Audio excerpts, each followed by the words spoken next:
But you know the first step is to get this house ready? Because when you conquer what's happening in your body, then you are now qualified to help others. See yourself as a health coach. I do not believe that you need to go to university and become a doctor. I do not believe that even some of the courses that are available are that necessary, because many of them have components in there that are not in line with God's Word. And so the two main textbooks that we're going to use this week are the Bible and the book, The Ministry of Healing. And you may not all have a ministry of healing, but I also know that it's not hard to get. You might have an app on your phone.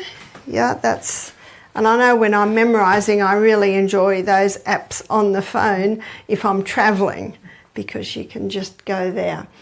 But the page that I want to target is page 127 of the Ministry of Healing. Now, I'd like to encourage everyone, not necessarily this week, not necessarily these 10 days, but to begin memorising the 2 paragraphs on page 127 of the Ministry of Healing, because it's in a nutshell.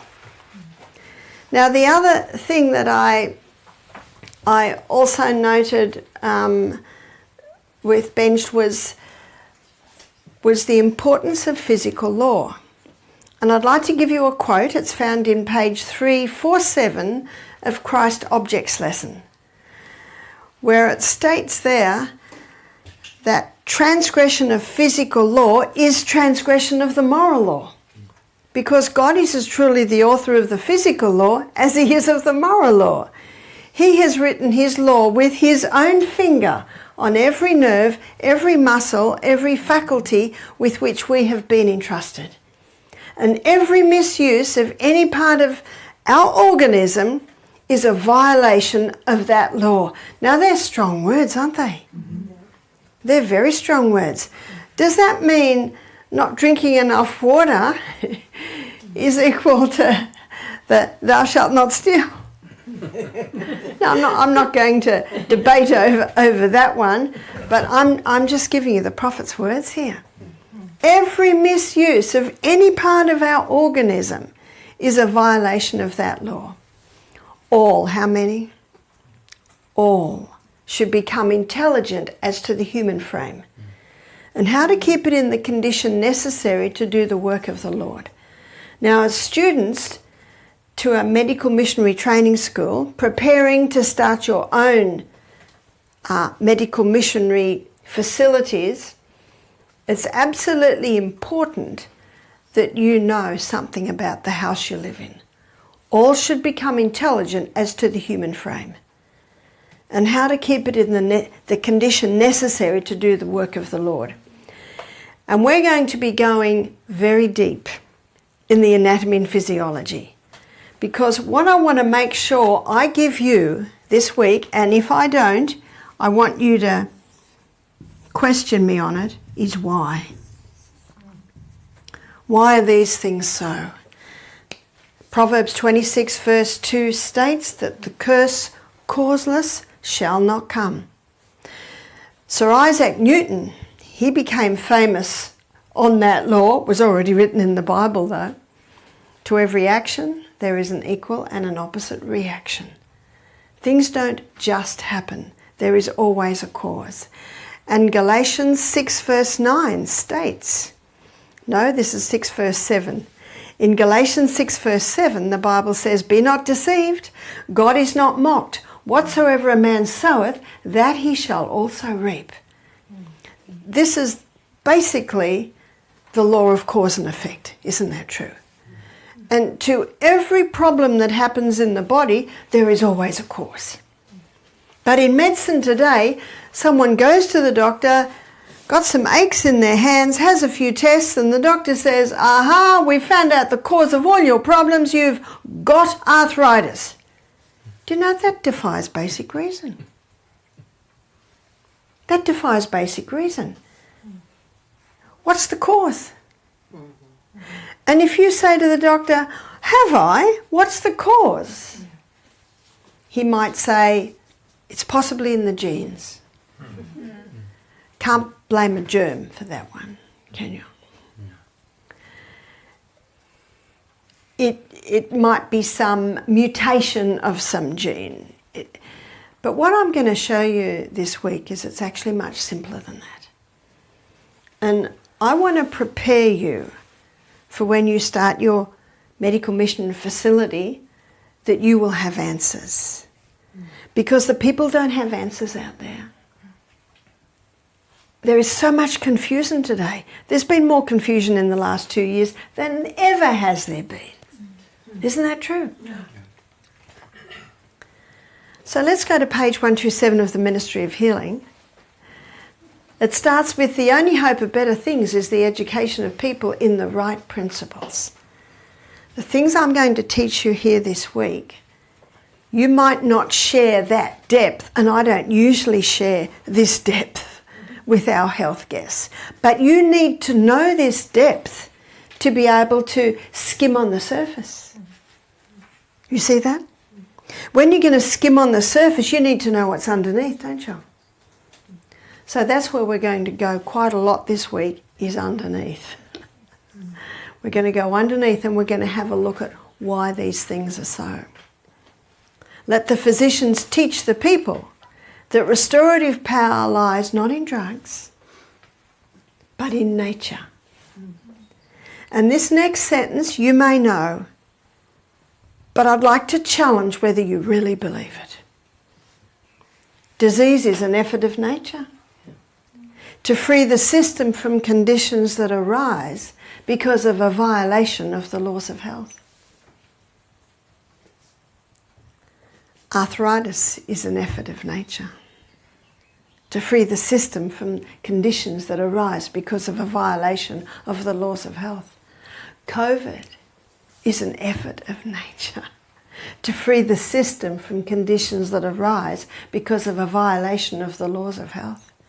Could it be that simple? It sounds simple, but as you'll see, it's a lot deeper than that.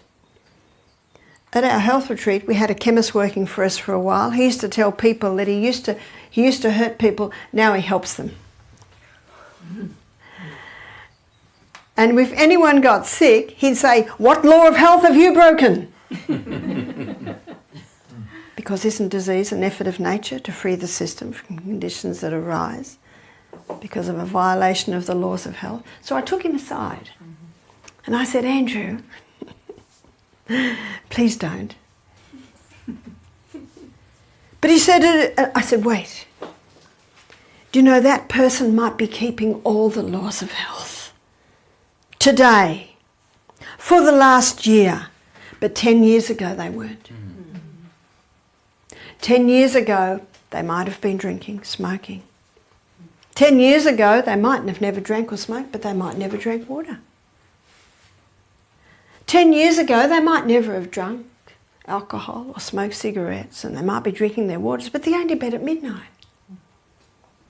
So I said to him, "Please be cautious what you say."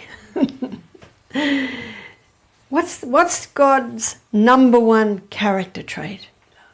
Mercy.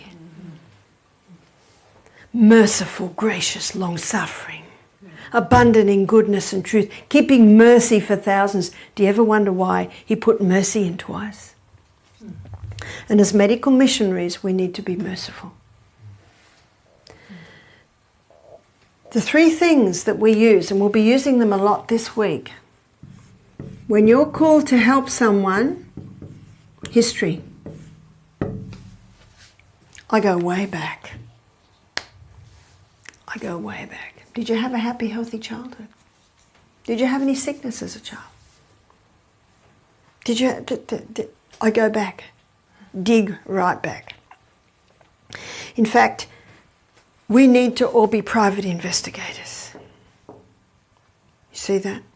And you know, those little tiny bits, they all come together to make us who we are today. We look at history, we look at symptoms. And sometimes we've had people come to our retreat with a pile of tests this big. And I just carefully put them aside. And you know what I say? I'm interested in you. I'm interested in your childhood. I'm interested in what happened back there. It's like the lady that said, I've had asthma since I was 5. So I immediately think, what happened at 5? It's not rocket science, is it? I said, did anything happen at 5? We moved into another house. Oh, and we children love this house because in the lounge room, little mushrooms grew on the carpet. It's not rocket science, is it? The adults were probably okay, but the little children... And you know what happens when they walk on that carpet and move those mushrooms? Guess what they're breathing in? They're breathing in the mold spores. And what does God say to do to a house that has mold in it? Destroyed. Absolutely. Now I'm just touched on a couple of areas where we're going to go into in a lot more detail. So we look at history, we look at symptoms, and then we look at response.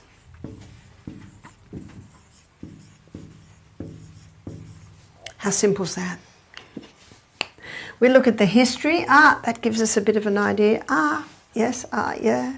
Happy, healthy childhood? No, I had tonsillitis as a child. You know what that immediately tells me? Allergy. Do you know what the tonsils are? The watchman at the gate. And if the watchman at the gate's being too noisy, do you shoot him? Because he's making so much noise up there on the wall. Do you just shoot him? Whew, what a relief. That watchman was making just too much noise. What's going to happen next? The enemy will take down your city. That's what your tonsils are. They're the watchmen at the gate. So if they're swollen, do you cut them out? What do you find out? Why are they swollen? And we'll be going into that. We're going to be looking at respiratory in detail in one of our presentations. What we're going to be doing in our practical, and I'll just warn you, in our practical, probably in about the last 3 days, you are going to make up programs for someone with tonsillitis. You're going to make up programs for people with certain diseases. So I'm just warning you now, so if you hear something that might help you next week when you're making programs, and I am of one that anything you ask me, I'm very happy to answer your questions. And if you say to me, Barbara, what was that? I will not say to you, you should be listening, because what's God's number 1 character trait? Mercy. Mercy. I have mercy on you. I will be guilty of information overload this week. And I recognise that, and that's why I'm very happy to answer your questions as you go. And if you have a question, please ask, because the question you have, others may have. I raised 8 children. There's no such thing as a wrong question or a silly question. The only question my children couldn't ask is when I asked them to they make the bed, they couldn't say why. Got that? So there was a there were, you know, anyway, that is common sense. And you know, there's been a death and no one attended the funeral because no one knew he'd died. Do you know what it was? It was the death of common sense. Am I right? Yeah. Yeah. And it's common sense that helps with this. And when people come to me wanting help, I say to them, do you know, I think it's a lot simpler than that. And it usually is. Very, very simple. Now, we know he wrote the 10 Commandments with his finger, didn't he? So isn't it interesting to use that terminology where she says, for he is as truly the author of the physical law as he is of the moral law, for he has written his law with his own finger on every nerve, every muscle, every faculty with which we have been entrusted, and every misuse of any part of our organism is a violation of that law. All should become intelligent as the human frame, and how to keep it in the condition necessary to do the work of the Lord. Doesn't God's work suffer because the saints are sick? The saints are sick. They're the ones that have been entrusted with this gift, and they're sick. And the poor pastors, they're just busy fixing the saints. What about out there? The relationship that exists between the physical organism and the spiritual life is one of the most important branches of education. All should become intelligent as to the human frame and how to keep it in the condition necessary to do the work of the Lord. Then the next sentence is the relationship that exists between the human organism and the spiritual life is one of the most important branches of education. So this takes us a step higher. It's not just looking after this physical organism to keep the physical organism working well, but it's affecting the mind. Now, we don't have to go very far into any of these discussions before we see there's an enemy that has sown seeds. Isn't that right? There's a great deceiver out there. Revelation 12, verse 9, that great dragon was cast out, that old serpent called the devil and Satan, which has deceived the whole world. Does that mean us? The whole world. And you will find this week, you will find deceptions, not only in our toothpaste and our conditioner, but what we wash our clothes with, the fabrics that we wear, the shoes that we wear, in every area. We know there's much deception in much larger areas. But all the things I just mentioned are affecting our health. Because our skin is millions of little pores, and everything that touches that skin must be pure. That's why God says, and we know this one very well, it's Romans 12, 1 and 2, and I'm sure you know it off by heart. I beseech you therefore, brethren, by the mercies of God. How? By his mercies, that you present your bodies living sacrifices, holy, acceptable to God. Holy, acceptable to God. God is holy. Be not conformed to this world, but be transformed by the renewing of your mind. Now that gets us back to give your mind to God and allow him to teach you, because he's the greatest teacher this world has ever known. And the verse I used to quote all the time when I first started this work was Psalm 32 verse 8, where God says, I will instruct thee and teach thee in the way that thou shalt go. I will guide thee with mine eye. So when every day at your health retreat, that's what you start with. Every guest, you say, Father in heaven, you know this person personally. You know how many hairs are on their head. And you know what he said to you?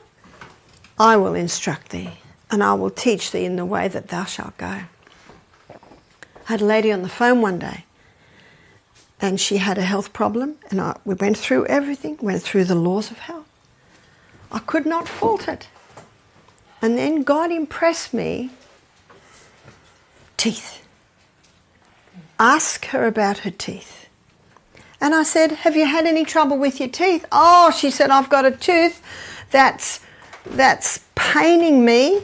It's bad, and I can taste the bad coming out of the teeth.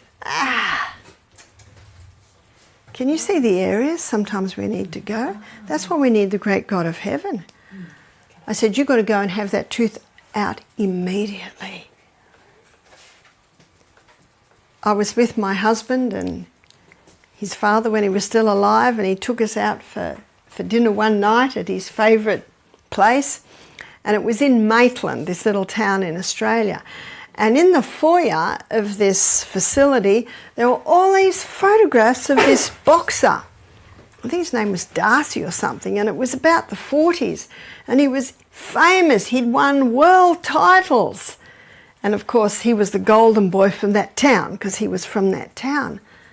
And I only saw photos of him young, so I'm intrigued. I'm reading. He died at 34. Overseas, why did he die? A tooth. A bad tooth. Hey, a bad tooth.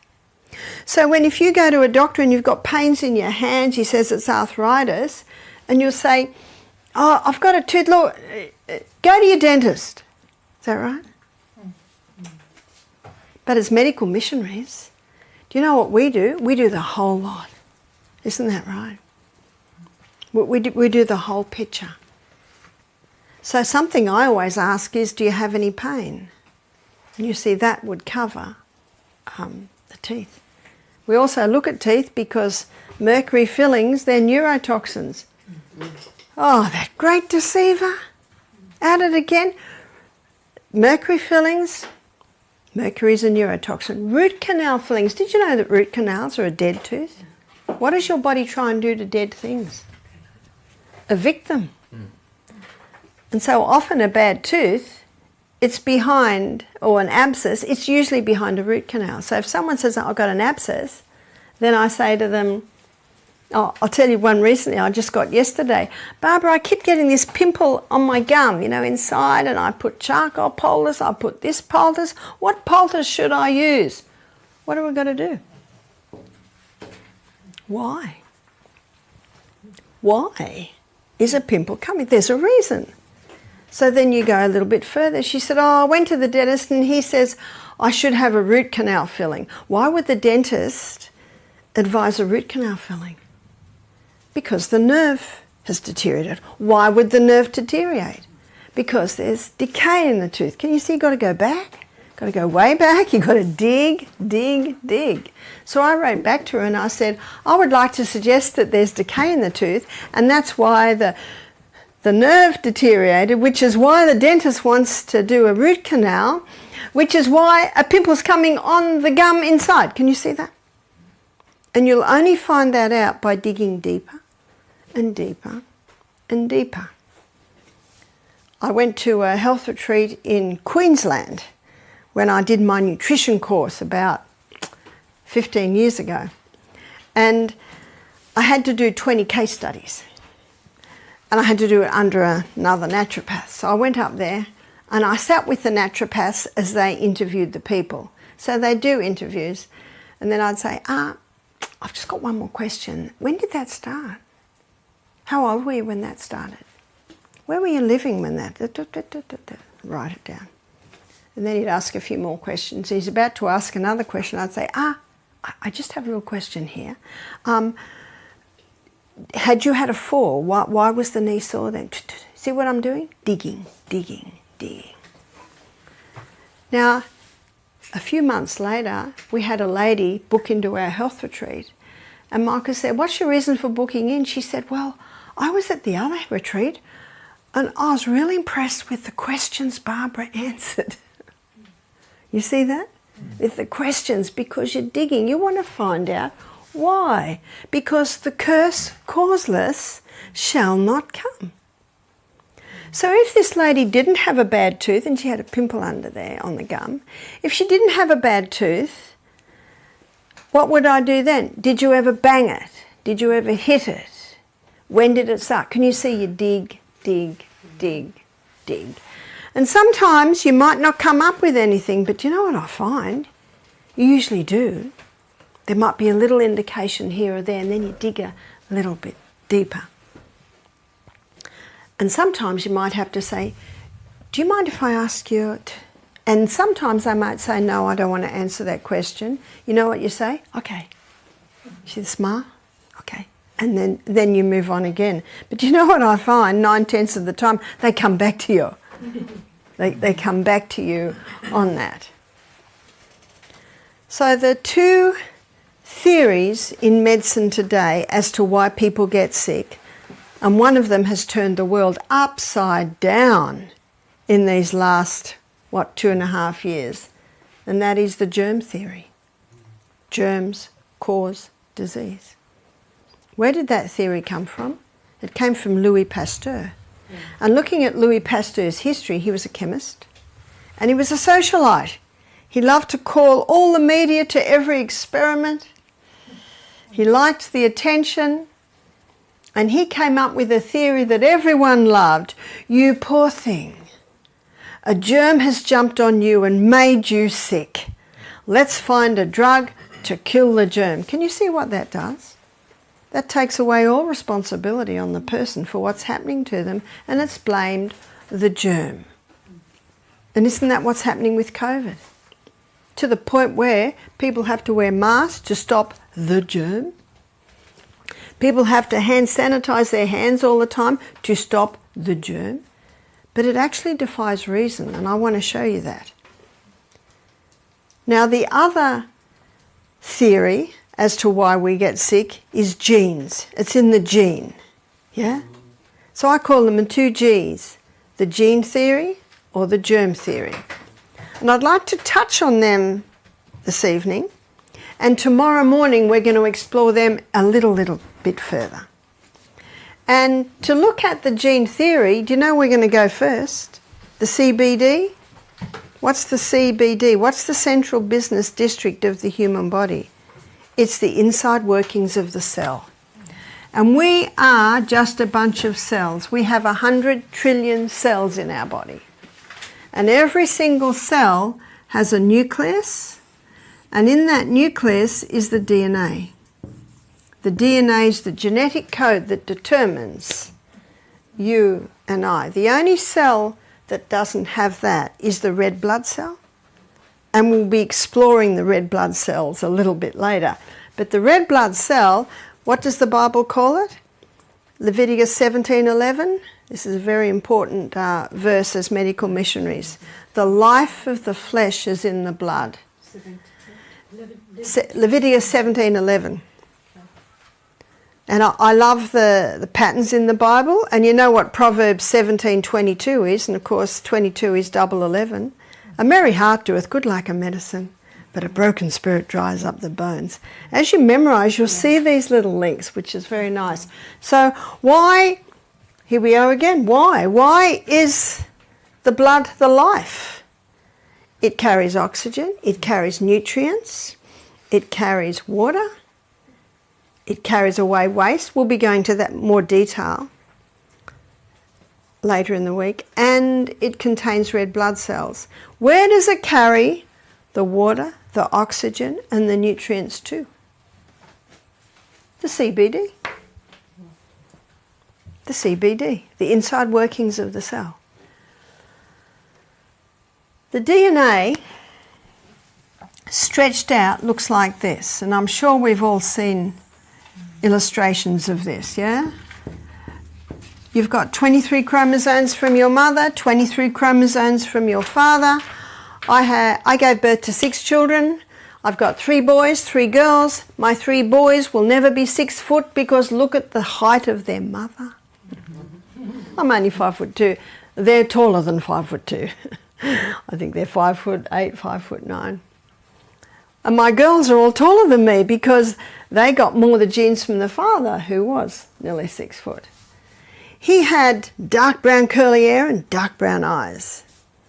I've got 5 blue-eyed children and 1 brown-eyed child and 1 dark brown hair child.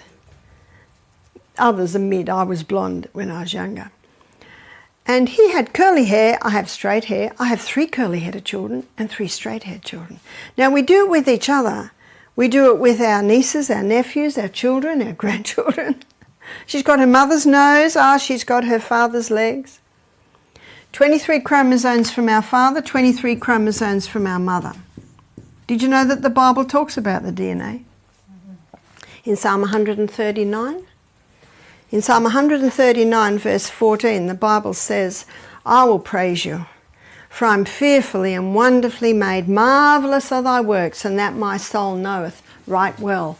My substance was not hid from thee when I was made in secret, curiously wrought in the lowest parts of the earth. Where were we curiously wrought? In our mother's womb, yeah? My substance, my being, was not hid from thee when I was made in secret, curiously wrought in the lowest parts of the earth. I gave birth to 6 children, but I didn't know what was going on in there. I didn't know what was going on there. I didn't have scans or anything like that. I'm cautious of all that. And I didn't know till my babies were born what sex they were going to be, anything about them. But my substance wasn't hid from thee when I was curiously wrought in the lowest parts of the earth. Thine eye did see my substance, yet being imperfect. In thy book were all my members written, which in continuance were fashioned when as yet there were none of them. In thy book were all my members written. The DNA. Do you know God doesn't have to have a big book? All he has to have in his book is our DNA. Written in there. It's already determined, the colour of my eyes, the colour of my hair, the colour of my skin. It's already determined in his book. In his book were all my members written, whether I have short legs or long legs, which in continuance were fashioned, when as yet there were yet none of them.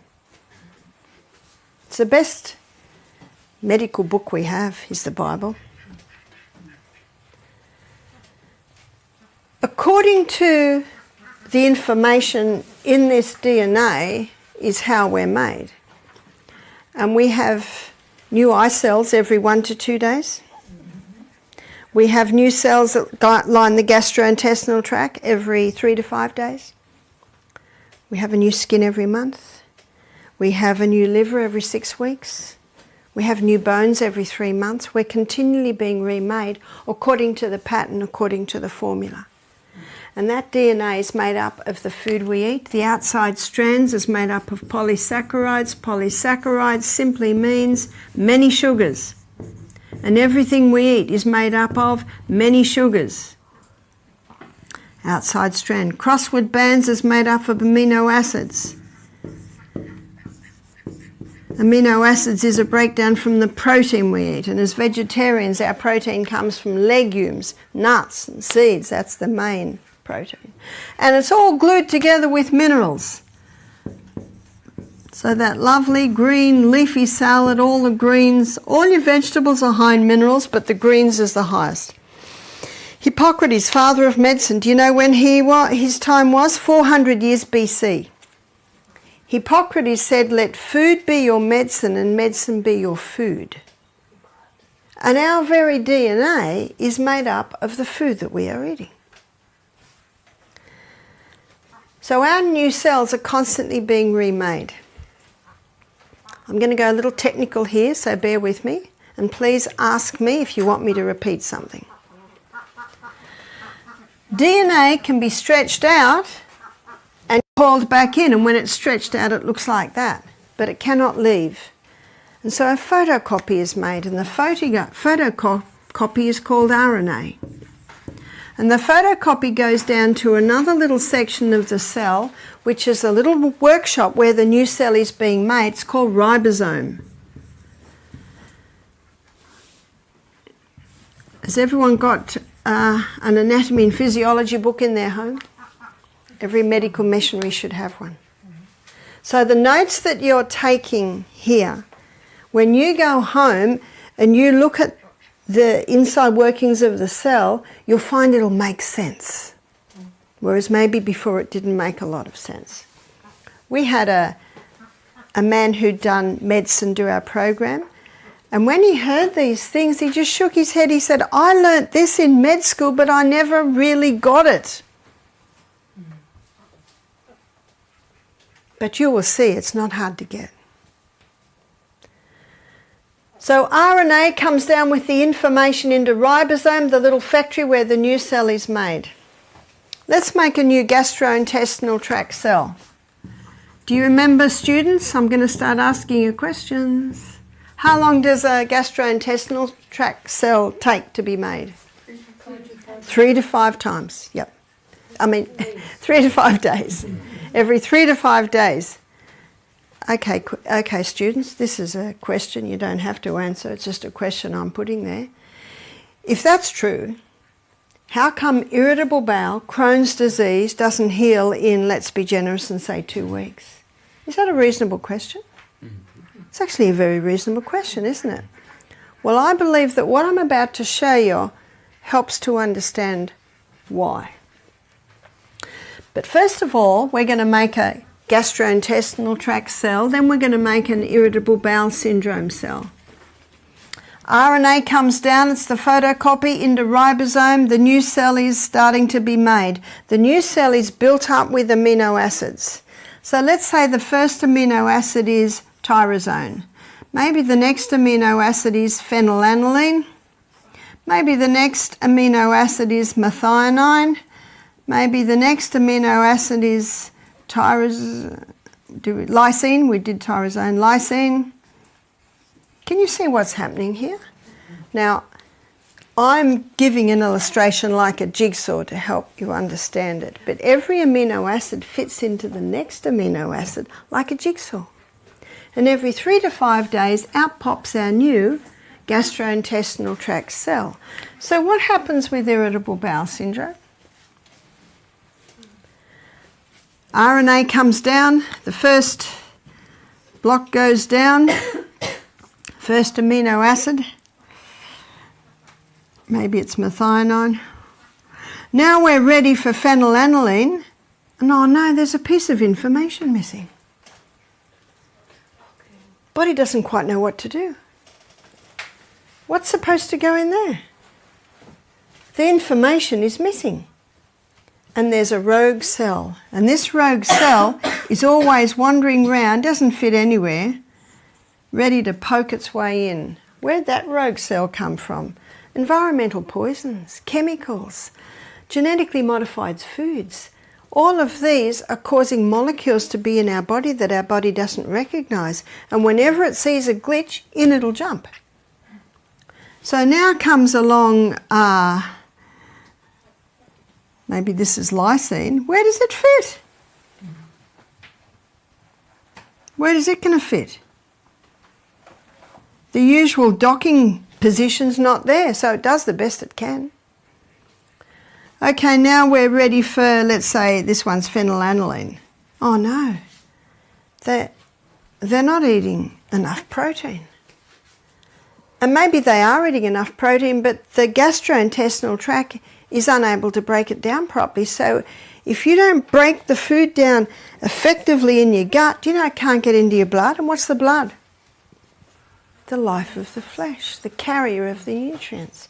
We're going to spend a whole morning going through the gastrointestinal tract, and I'll show you how that works.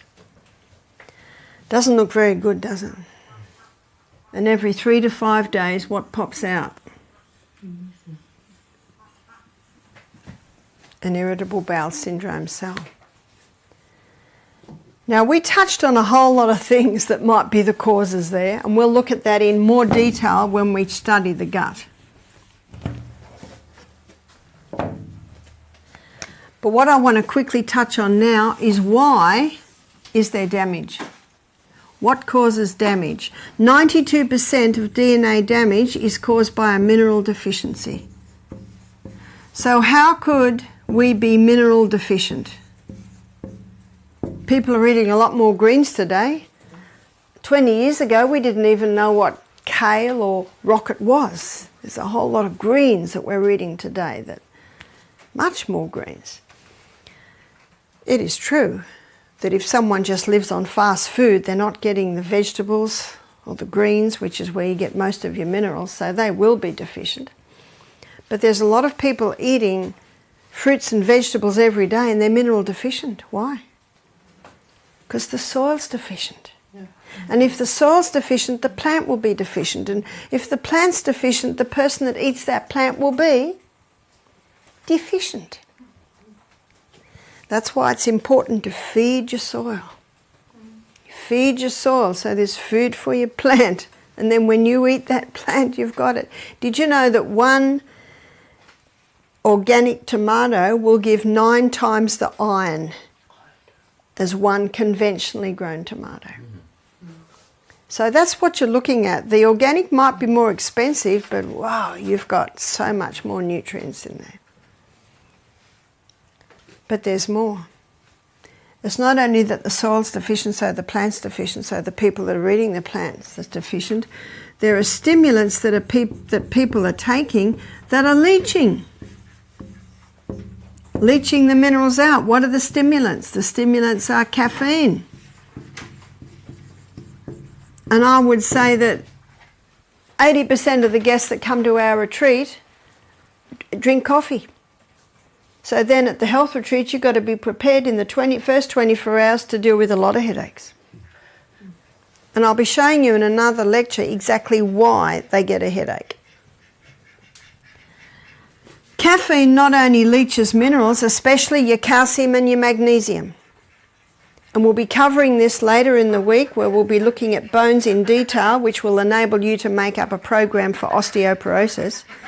And you will find that bones aren't made out of calcium. There's another myth. It's another deception. It's made of 12 main minerals and 64 trace. So the worst thing you can do for bones is take a calcium supplement. Can you see this information is vital for you to know, to be able to give your guess. And when you mention just that quick thing I just did, you've got their ear. Because they're sick of spending a fortune on calcium supplements, and the last test showed they've still got osteoporosis. What have you got to find out when anyone's sick? The history, the symptoms, the response. If there's no response, it's not working. What's the definition of insanity? To do what you've always done and expect different results. And when you say that to guests, you've got their ear, because they're sick of doing what they're doing. They've been doing it for 10 years. They've been told they've got to do it, but they're no better. So what we have got is something incredibly valuable. It's God's way of healing. God's way of healing is we were created to heal ourselves. The body was created to heal. It just needs the right condition. And we need to have faith in God and faith in that body. The devil's way of healing is we were evolved. Body can't heal itself. You've got to put some poisons in to make it heal. Can you see the difference? They're very far apart. So what's another stimulant? Oh, by the way, not only does caffeine leach the minerals, caffeine damages the DNA because it disrupts the neurotransmitters in the brain. So you can have a young couple having a cup of coffee each a day, the guy has a can of Coke, the girl has a chocolate. They can give birth to a baby that's prone to attention deficit syndrome, hyperactivity and autism, because they were born with a defective DNA because of the parents' caffeine habits. Woo! Now, if you say to someone, you shouldn't drink coffee, it's not good for you, in fact, please don't ever say that. Ever. And you'll lose them if you do. What right have you got to tell me that I can't drink my coffee? But what you can say is, I don't drink coffee. You know why? No, I'm not interested. Okay. So you don't speak. Yeah, why don't you drink coffee? Well, it disrupts the neurotransmitters in the brain, and if you keep doing it, that can actually damage your DNA towards your neurotransmitters. You can give birth to a baby that's prone to attention deficit syndrome, hyperactivity. Do you think they'll be interested then? Can you see how you're giving them the why? Now, I've probably touched on a whole lot of things that you haven't been able to write everything down, but we're going to explore a lot of these subjects in more detail. So caffeine not only leaches minerals, it can also damage the DNA. Refined sugar, nothing wrong with the sugarcane plant. It's the pure crystallized acid that's extracted out of the sugarcane plant. That's the problem. It goes into the body naked and it leaves the body better dressed with your minerals. In fact, one writer said it this way, and I think it's a good way to say it. Sugar leaves your body better dressed than when it went in. What's it dressed with now? Well, it's taken out of your wardrobe. It's taken some of the minerals out of your wardrobe. So when it takes the minerals out of your wardrobe, what's happening to your teeth and your bones? They're becoming deficient. Sugar not only leaches the minerals, sugar also damages the DNA. How? Causes blood sugar levels to rise dramatically and then drop dramatically, and then when the person goes down they have another lolly and then it goes up again, and this constant whiplash wears out the pancreas to the point that a couple can give birth to a baby with a defective DNA to their pancreas because of their sugar habits. Can you see that our lifestyle affects the DNA we give to our children? At this point, if you've got guests who are feeling very guilty and very sad right now, and you can tell when you're lecturing some sad faces or young mothers going, oh no. At this point I say, there's a lovely verse in the Bible, it's in Acts 30 verse 17 that says, God winks at our ignorance. You did not know. So you can't take blame for something you did not know.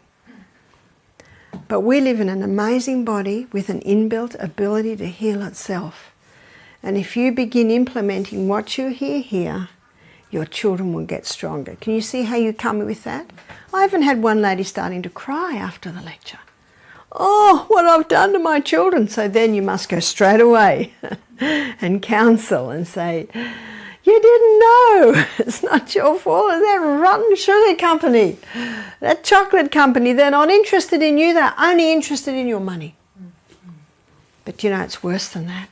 There's a great deceiver behind there who wants to destroy you.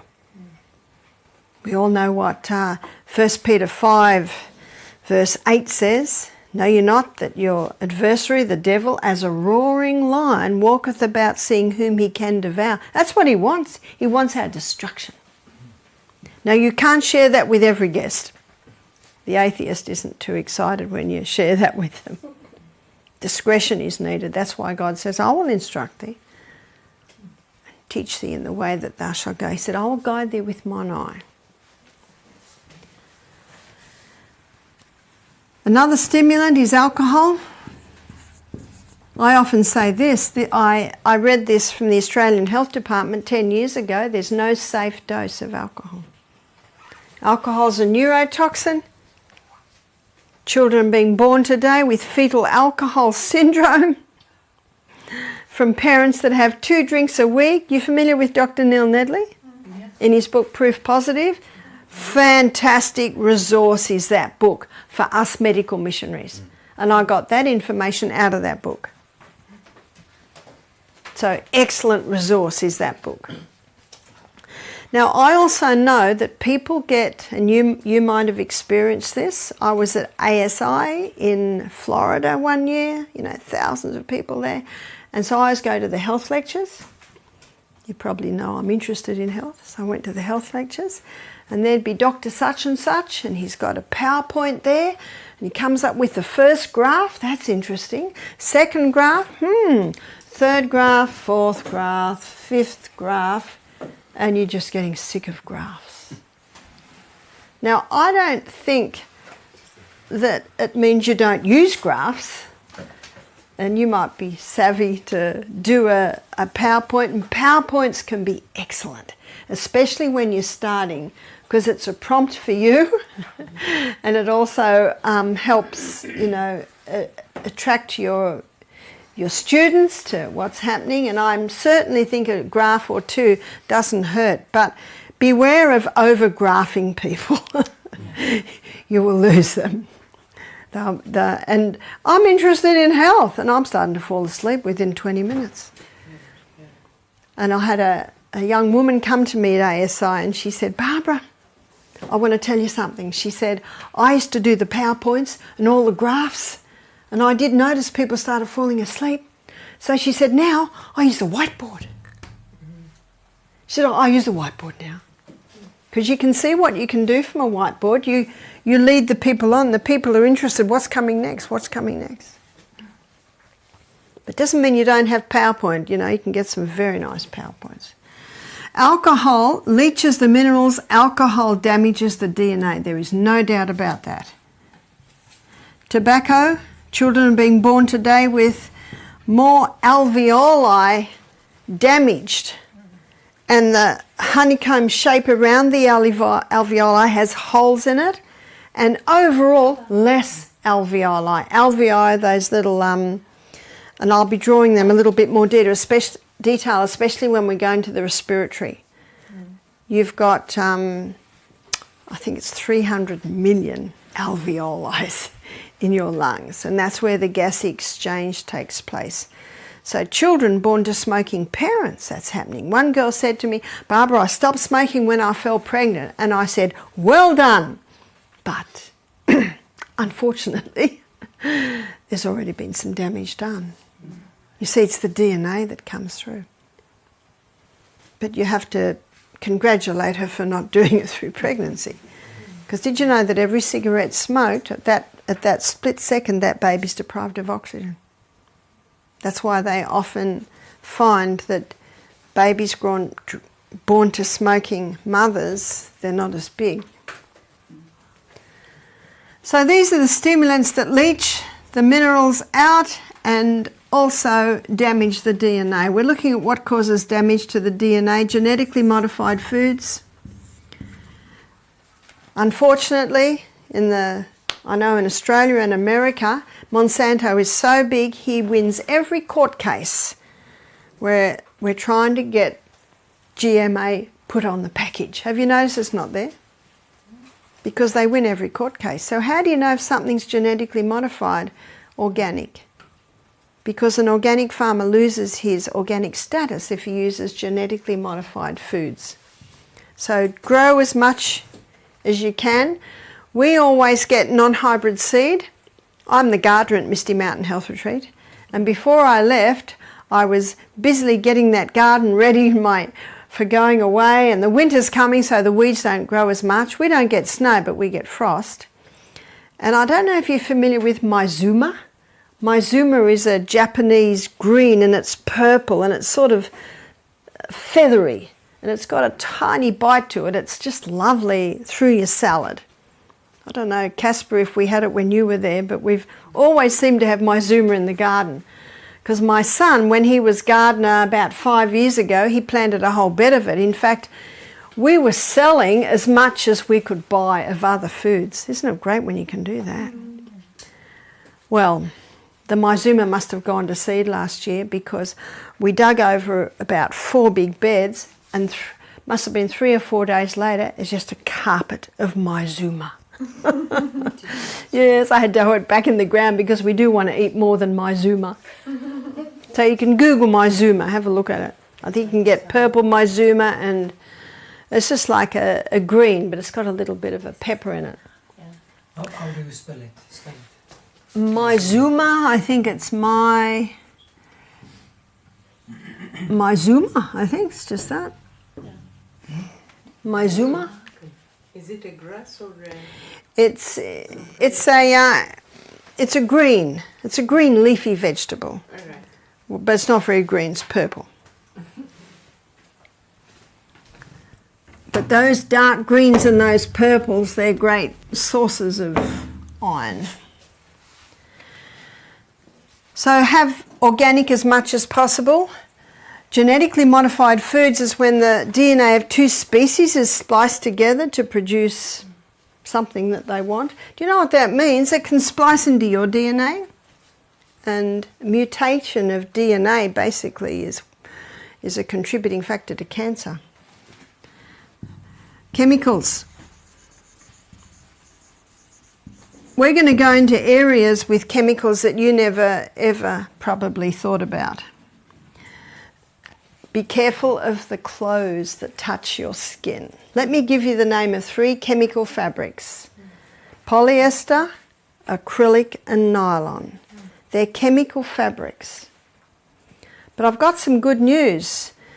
I've borrowed this little top because the airlines have lost my bags.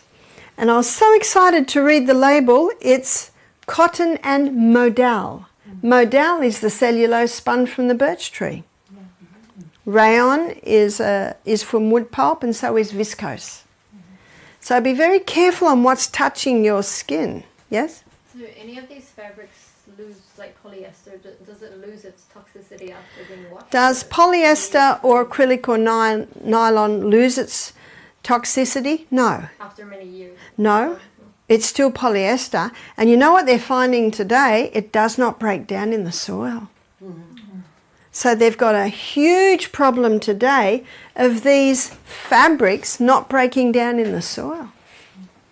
When I go into a shop, the first thing I do is I read the label. I read the label. Especially ladies, underwear can often be made out of these acrylic. Remember, there's a great deceiver out there who wants to destroy you and wants to poison you. Especially when you're exercising and your pores open and those fabrics get hot, and then you really start absorbing the chemicals. So be careful what you wash your clothes in, your body, what you clean your teeth, what you put on your skin. In 1 Corinthians 3:16 and 17, I'm sure we all know it. Know you not that ye are the temple of God, and the Spirit of God dwelleth in you? If any man defile the temple of God, him shall God destroy. For the temple of God is holy, which temple ye are. If any man defile.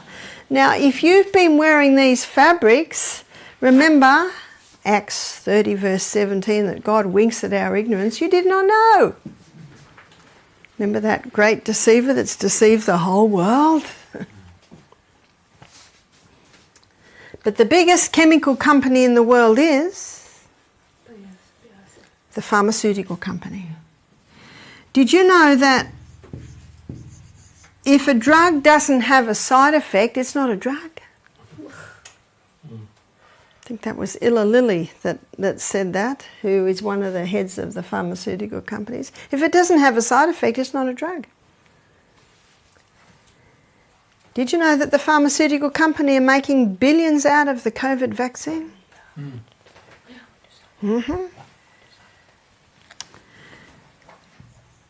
We had a guest come to our retreat in Manchester last week, and she was on antidepressants. She's been on them for 20 years, so that's something she can't just stop. Now, she was stopping her 3 bottles of wine a day that she'd been drinking for 4 years, and before that she'd been drinking a bottle of half of brandy a day. Isn't it incredible what the human body copes with? She's a very large lady, and the first day she could hardly walk 4 steps without heaving. On the last day she was walking. Just exciting. It's the best work, the health retreat work. And she said to us, she said, I didn't mean to, but I forgot my antidepressants. I forgot to take them for 2 days. And she said, my mind's clearer. But she said, I know you can't just stop them, so I took it on the 3rd day. And then she said, I forgot for the next 2 days, so I took it on the 3rd day. So, you know what, we're also looking for? Response. Now, her body's coping with that, so you know what I said to her? Keep it up. And maybe in 2 weeks, just take it every 4th day. And maybe after another 2 weeks, every 5th day. Can you see that? I always say to guests, I have no authority over your medication. Only you and your doctor do. But this is what I would do. But it's your choice, and whatever you choose to do, I will respect that. That's very, very important. And so you're also looking at response. She was just going from better to better. But it's quite possible if she stopped them completely, she might crash in a week. Because she's been on them for so long. But she was doing well. It's not hard, and I think it's important as medical missionaries, that if anyone comes to you on medication, you Google their medication and you write down the side effects. Anyone can do that. You write down the main side effects. And one lady in the retreat in Alabama last year, she's 45, she said, Barbara, I've got stage 4 kidney disease. I said, oh, are you on any medication? She said, I've been on this blood pressure medication for 6 years. And we Googled it, and guess what the side effect was? Kidney disease. So we printed it out and we showed her. She said, what? Do you know, you will gain much confidence by showing them that. And then you know what they say to you, what can I do? And then you can say, I'm so glad you asked. Because we've got the hawthorn berry. Now we're going to go into heart in detail, and you will be able to make the program that I gave this woman on how you can strengthen that heart. Psalm 104 verse 14. This is a psalm, it's important for you to memorise. God gave herbs for the service of man. And a lady just emailed me and she said, Barbara, I tried to stop my blood pressure medication and my blood pressure went through the roof. She said, I'm on hawthornberry now. She said, I'm just worried that the same thing might happen or I might go too low. I said, not with the herbs, because herbs are there for your service. If your blood pressure's too low, it'll bring it up. If it's too high, it'll bring it down. No drug can do that.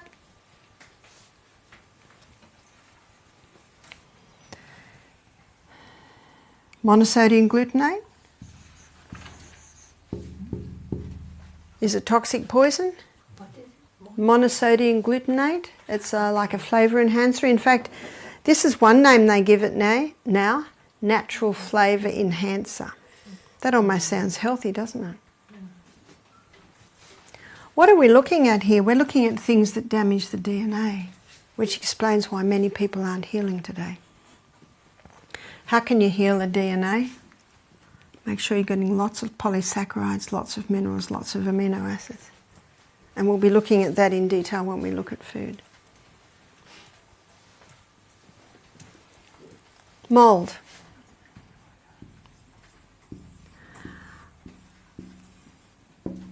Mould can splice into the DNA of trees, reproduce itself. Can it do that to humans?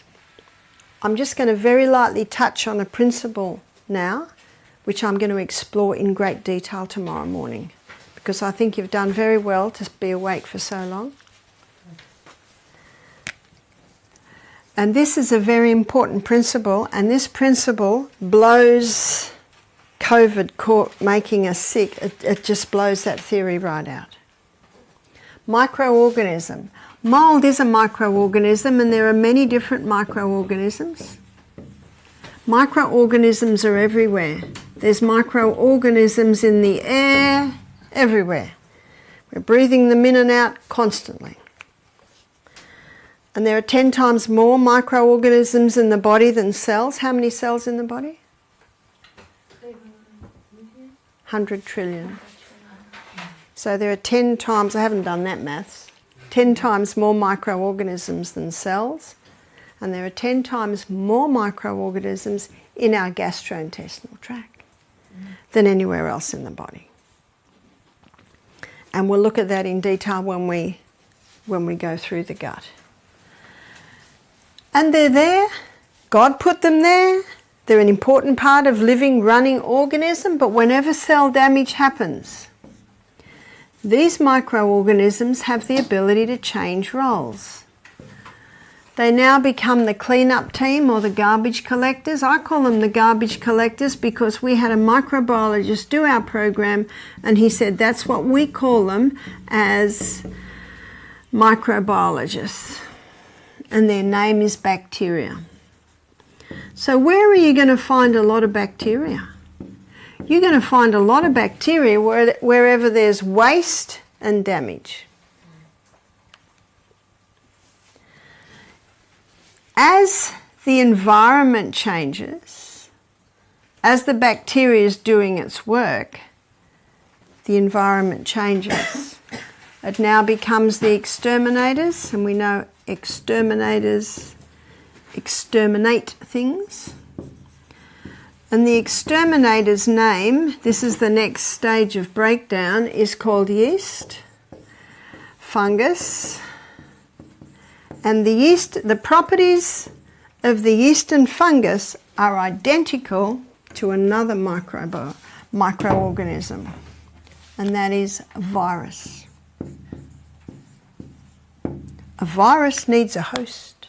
Fungus needs a host. Yeast needs a host. That's why the coronavirus won't survive there very long, because it hasn't got a host.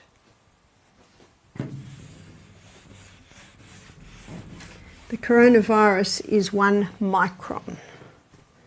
The holes in the masks are 5 micron. See, that's a good bit of information to have for people. In other words, the masks are totally useless.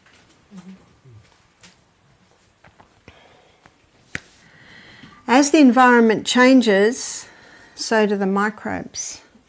Now they become the undertakers. And undertakers take away dead things. And the undertaker's name is mould. And that's the last stage of breakdown in the cycle of life. So matter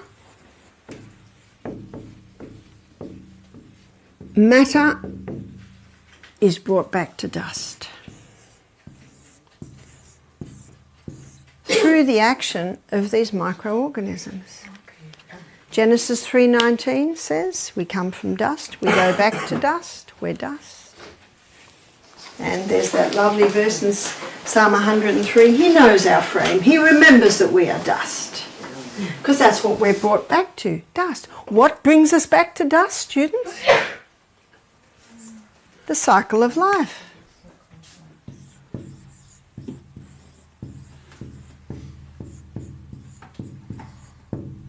The cycle of life. And a basic law of science states, this is important to get this one, nothing's created, nothing's destroyed. It just changes form. It just changes form. And isn't that why we have compost bins? I'm sure you have compost bins here, is that right? Here is the plant, here are its roots.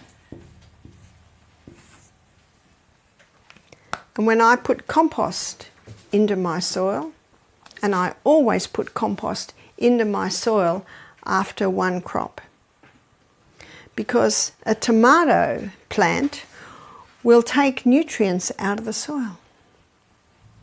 And so before you put another crop, and I usually alternate tops and bottoms, so carrots and tomatoes, alternate your roots and your tops because different things are taken out. But before another crop goes in, you've got to feed that soil. And the best feed is compost, and I'll show you why.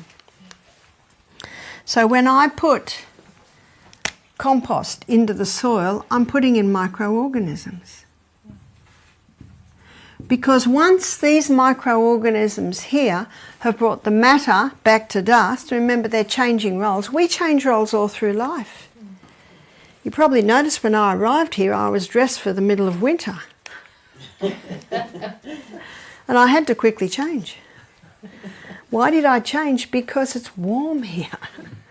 We change roles according to the environment. I'm not dressed now the way I'm dressed when I'm digging in the garden, when I'm swimming in the lake. I'm not dressed now the way I'll be dressed for my daughter's wedding next year. We change roles according to the environment. So do the microbes. So do the microbes. They change roles according to the environment. Now, if it suddenly drops to 11 degrees tomorrow, I might put my winter woolies back on. We change roles according to the environment. So do the microbes.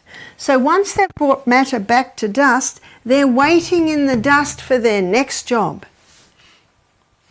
So with my compost bin, we're putting scraps from the kitchen, we're putting weeds from the garden, and I like to alternate the heavy scraps from the kitchen with the stalks from the old corn plants, with the stalks from the broccoli plants, and that aerates it a bit.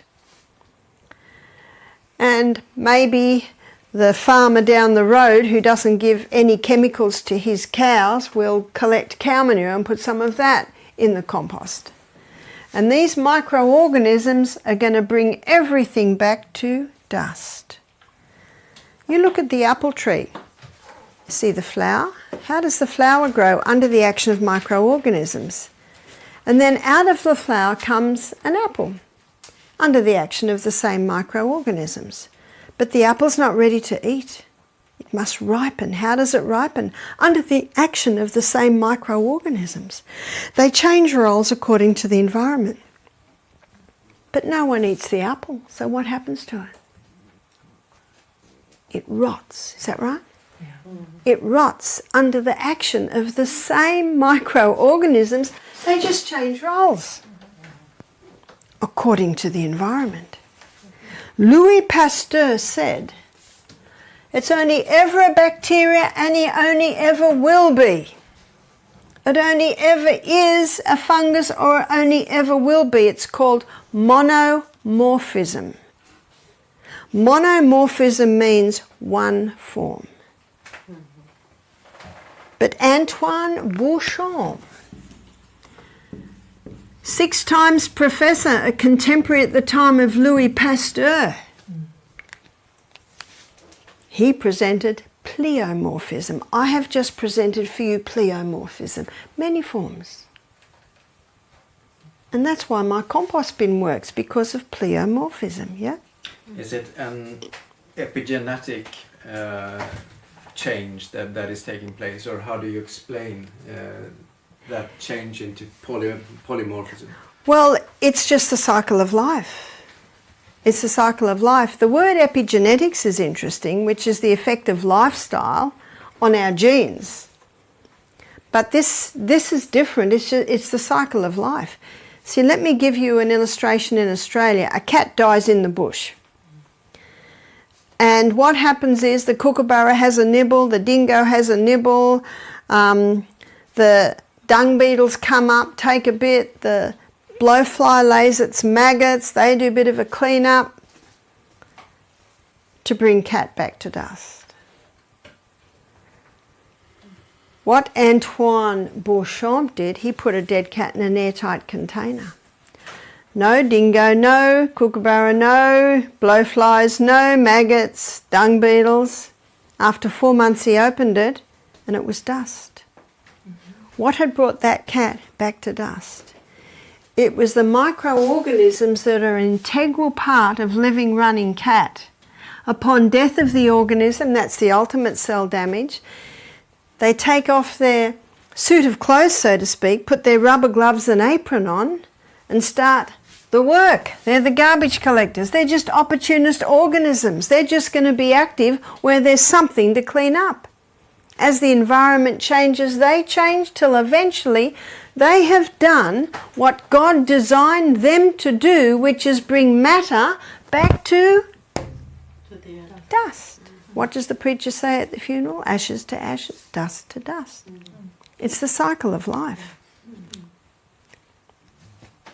With great excitement, Antoine Beauchamp took the dust from the dead cat and put it under a microscope. It was alive with microorganisms. Remember, nothing's created, nothing's destroyed.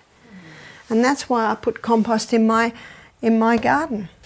Because the microorganisms that were part of developing the carrot, it's not all eaten, it gets put in the compost bin, then those same microorganisms bring it back to earth, and then I put that earth into my garden. Now they play another role. Now those microorganisms are responsible for the breakdown of the minerals in the soil. They are also responsible for the absorption of the minerals out of the soil and into the plant. They protect the plant against harmful pathogens. And they nourish the plant. That plant knows that it needs those microorganisms, so 50% of the fuel that the plant makes from photosynthesis, it sends back down to the roots to feed the microbes. And you would have read where Ellen White says the law of service is written on every plant.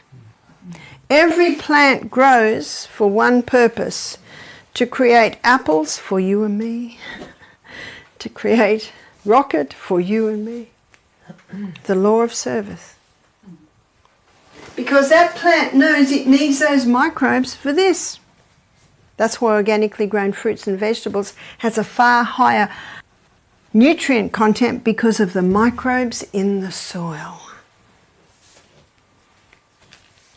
I have 3 compost bins. One I'm adding to, one sitting, waiting for the cycle of life to bring it right back to dirt, and one I'm taking from. And I know this one's ready to take from because pumpkin plants are coming out. Poor plants are coming out. They're the best pumpkins too, aren't they? So what I did last year, I just kept throwing the pumpkin vine over the back of the compost bin and let it run all the way down the back. Oh, when I was picking pumpkins, Jap pumpkins this big from that pumpkin plant. They said, we dig it out. I said, just wait. The frosts aren't here yet. This pumpkin let it get a little bit bigger. And it was being well fed because its roots were in the compost. And why is the compost so rich? Because of these microorganisms. Now the last thing I'm going to show you, and I'm going to touch on this again tomorrow, because for most people this is very new. I trained as a psychiatric nurse. Germs cause disease. That's what we were taught.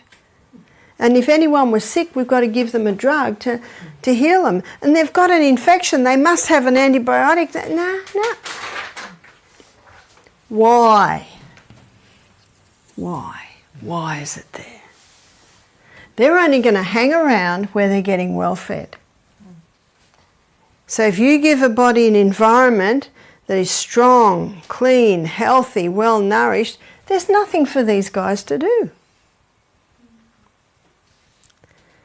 Now I'm going to take this one more place before we finish tonight.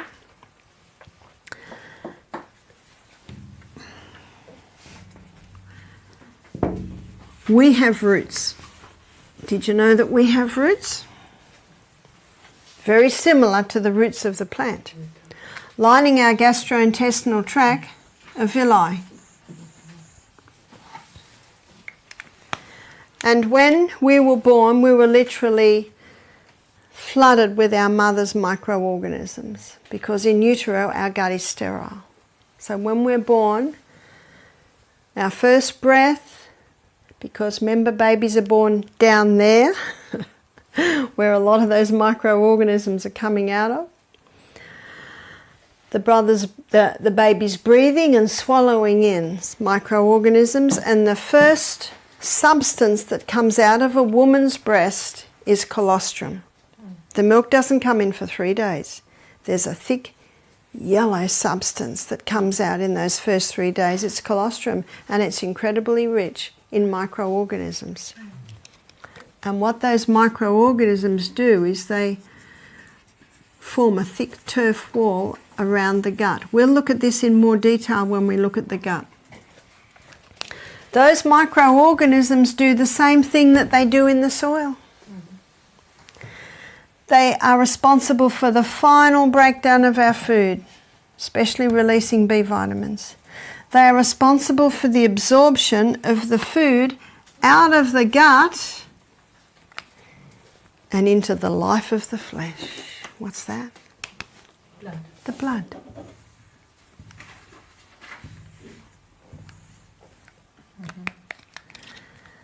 So not only are they responsible for the final breakdown, but they also are responsible for getting the food out of the gut and into the blood.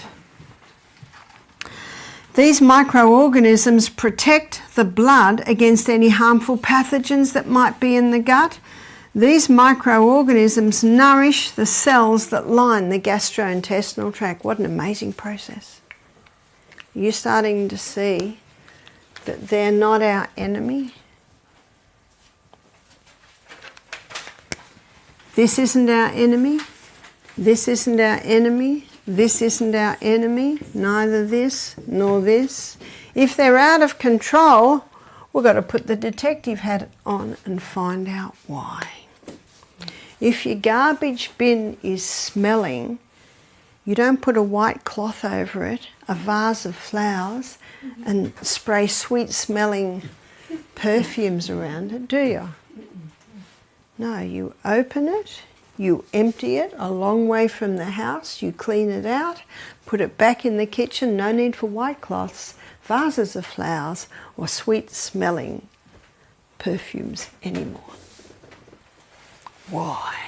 Why is my garbage bin so smelly? Why?